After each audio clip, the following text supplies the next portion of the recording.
Hey everybody, welcome back to the channel. I'm fixing to share a video with y'all.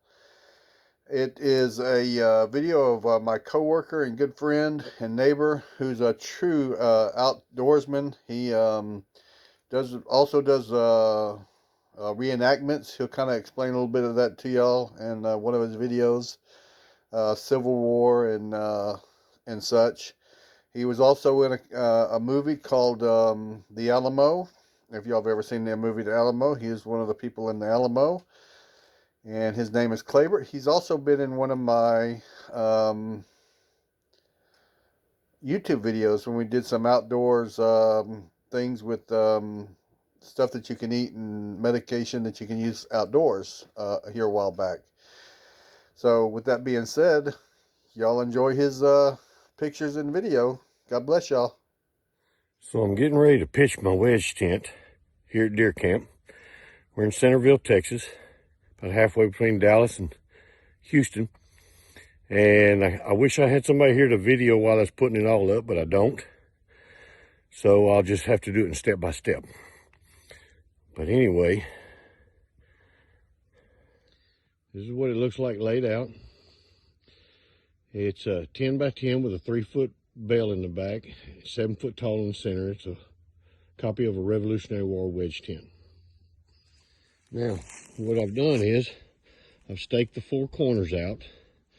So it's not perfect, it'll be adjusted. But then up in the ridge, I ran a 2x4 that I made years ago that has holes drilled in it.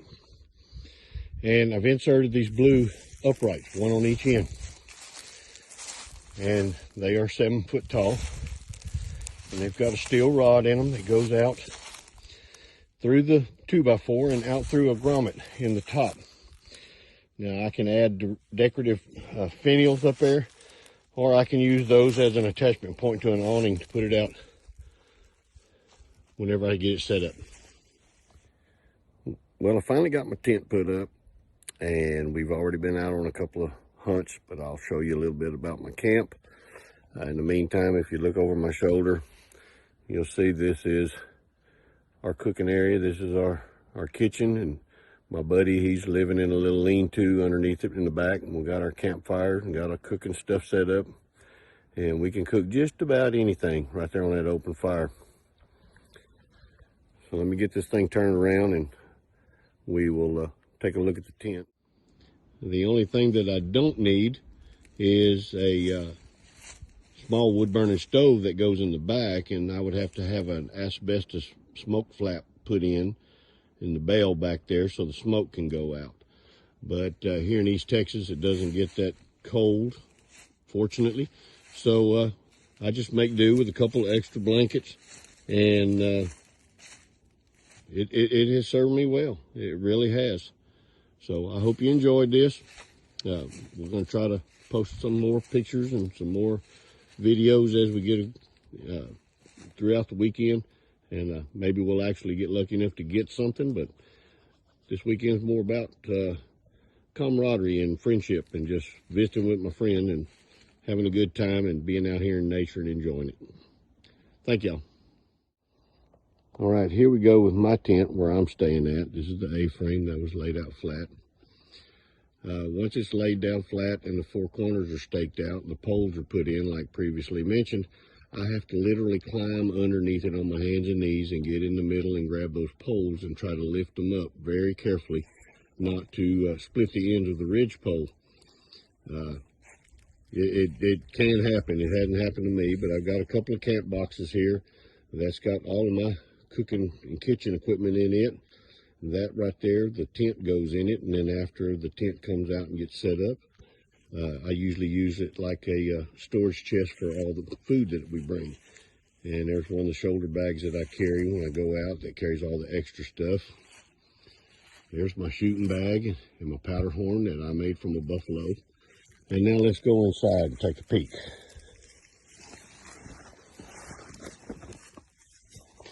This is the inside of the tent. And there is my bed with my wool blanket on it, and another storage box in the back. I've got a canvas floor in there, a little folding table with my hatchet, my tomahawk sitting on it. And I'm going to pan up here. You can see how the ridge pole goes across the top, and the pin in the end of this blue pole goes through it and sticks out the top of the tent. And then there's the bale in the back that gives you an extra 3 feet of storage space back there if you need it. It's quite comfortable. It keeps the wind off of you. It's made out of canvas called Sun Forger. It's water resistant, mildew resistant. This tent is 20 years old, and it hasn't mildewed or dry rotted or torn or anything, and it has stayed up in high winds and downpours and kept me dry on the inside. The only thing that I don't have, and as of now I don't need because of where we live, is an asbestos flap in the back, in the top of the bale, where you could put a very small wood burning stove in there just to bring the temperature up in the wintertime. But it doesn't usually get that cold here in southeast Texas, so I just do without. I just use a couple of extra wool blankets.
Well, I made it home from the hunting trip. I was more focused on hunting than I was making videos, so I'd like to thank Les for putting together everything that I sent him. I wish I would have taken more pictures and videos of us actually breaking camp, and just showing you how everything comes down and putting it away. But it was a successful hunt, and we were able to take a cull buck. He had one good antler on one side and a single antler on the other, so that made him legal to harvest and get out of the herd. But anyway, it was a good weekend. It was a good hunt. I hope you enjoyed the videos that Les is putting together and putting out. I guess I'm just not a very good videographer. Like I said, I was more focused on hunting than doing the videos and stuff. But anyway, next time I hope I'll do a little bit better. I did post a video of me unloading the muskets because we have to unload them before we can travel. And the only way you can do that is to shoot it, so at least you got a chance to see it go off. But anyway, now the real work begins because I've got this buck that I've got to process, and we're going to enjoy it.